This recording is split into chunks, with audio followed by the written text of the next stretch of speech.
I tried out a number of investments ranging from buying individual stocks to unit trusts, treasury bonds, and treasury bills, and also investing in physical businesses like farming because I honestly live in an area where you can't. Farming is something that you could think of at first, and then many other businesses that I really tried out while in medical school. Now all those just gave me lessons of how best I could invest my money. And so before the end of this video, I'll just tell you how really smart medical students invest their money. So I'll just give you the what really dictated my habits of investment as a medical student. And the first one is the time.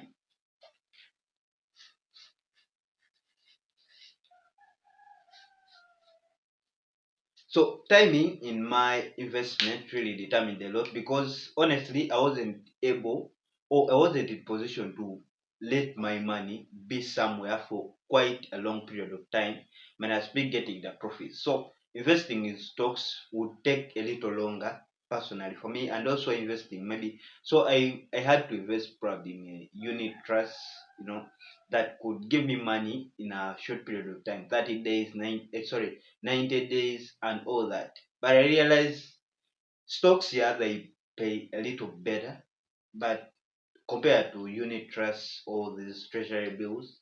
But still, I realized the profit, first of all, it wasn't really that much great to the point where I wanted, depending on the needs. Imagine I have a low income, when you're investing in stocks or treasury bonds or even, all these things, it requires huge sums of money so that it can really compound up to a rate where you want to get to.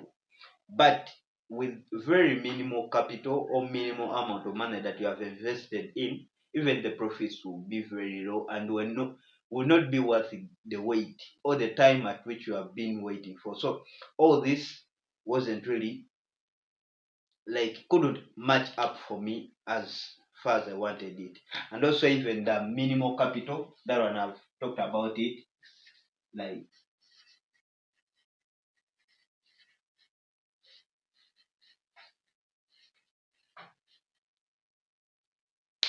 minimal capital and other things. And then also the other thing that I tried out apart from these passive income measures, also tried out active businesses, and the first one was a farming business. It's what I really thought of at first.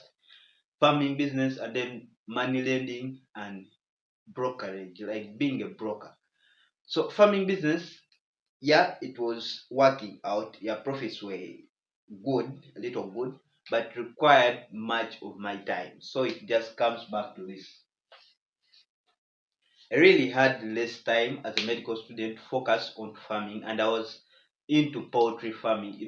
Poultry farming, those that have really tried it out, you can just know that it requires a lot of time, mainly when you don't have money to employ people to come and help you out. You're just starting out, it requires much of your time. Let me just say, it requires everything of your time at that particular point. I really never had that, and that was really so worst for me. It was the worst experience back then.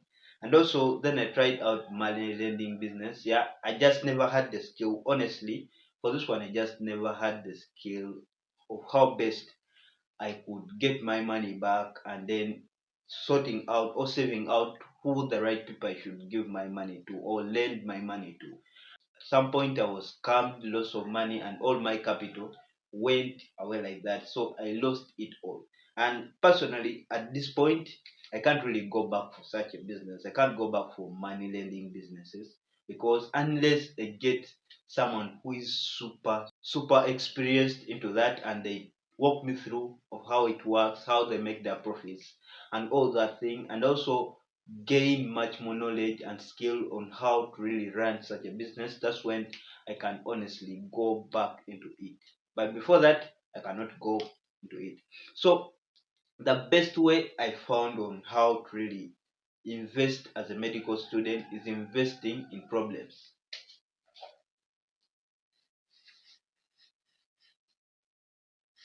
Invest in problems.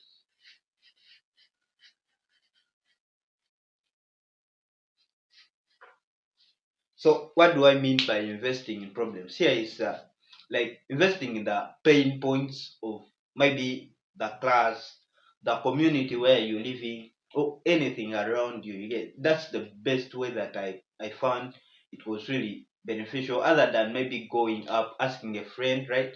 You ask a friend, which business should I start? I have this amount of money. I have this amount of money. So which business should I start? And then they tell you, oh, farming is good. Oh, you can go in for real estate, going for many things that really people recommend. Let me just give you an example of what problems really mean.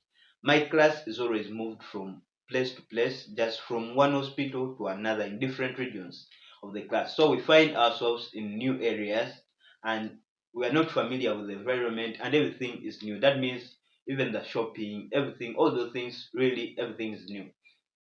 So we have very smart guys in our class.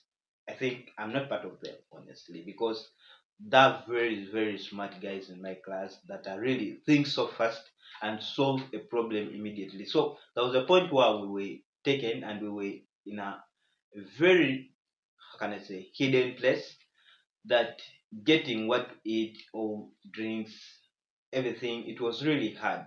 And everything was just really hard for us. So these guys were really smart enough. They found ways of how they can solve. There were a lot of problems that we were facing. First of all, is just transportation from wherever we live to going that side. It was really hard for us. When that side, what we shall have for lunch, what we shall have for breakfast, and even coming back. And then the other thing, the sun was so much like scorching, almost semi-arid conditions. Just in that form. Okay, it's not semi-arid, but it was really hot compared to where we have been staying. So these guys have to find ways of solving up all those things. By the end, like within 2 weeks, we had settled up and we were enjoying the place because the entrepreneurs came up and they brought in everything that we really needed. Food, they had to start making the foodstuffs for us, bring drinks around, make life so much conducive for everyone that was around that point. And people were willing to pay for it. People paid lots of money, and these guys were really enjoying. They were solving a problem and they were having their money back at that point. And happily, like everyone, each side was very much happy for these kids. So this is the best thing that I could say, as even just maybe in your class, because honestly I don't believe there's a class, a medical class, that don't really have problems that they really go through, because there are a lot of things. Some people may be there but they don't want to do maybe assignments. You can just be helping them out with that. Some may not be like in need of how many. There are lots of things, research work, you know. Of course, sometimes research is strict and like it should be in video, but some places research can be delegated. So you can give it to someone else. So you can be that person to help out on research. You know, a number of problems that come in, around class. People are lacking something. Provide them medical instruments, maybe stethoscopes, BP machines, all the things. You can just provide, get a supplier who can supply you at a very lower cost. Then you bring it, sell it to the people around you or your classmates, and you solve up the problems. Or even just beyond class, because maybe students might not be having enough money that you really want, then you solve problems of the people around you, like your community. You just identify what is within your community. So this is the master plan of how you can really invest your money smartly as a medical student or as a student. Okay. I'm not saying that maybe stocks really don't work or treasury bonds, unit trusts, all those things, but they require when you have plenty of capital, and then require when you have some redundant money that you can leave spare for some time so that you give it time to grow or compound with time. And that requires, it comes in with time. But currently now we need our money back, right, like immediately. We don't really need money. We don't, okay, we can't afford leaving money to run for 5 years when we have invested that. Okay.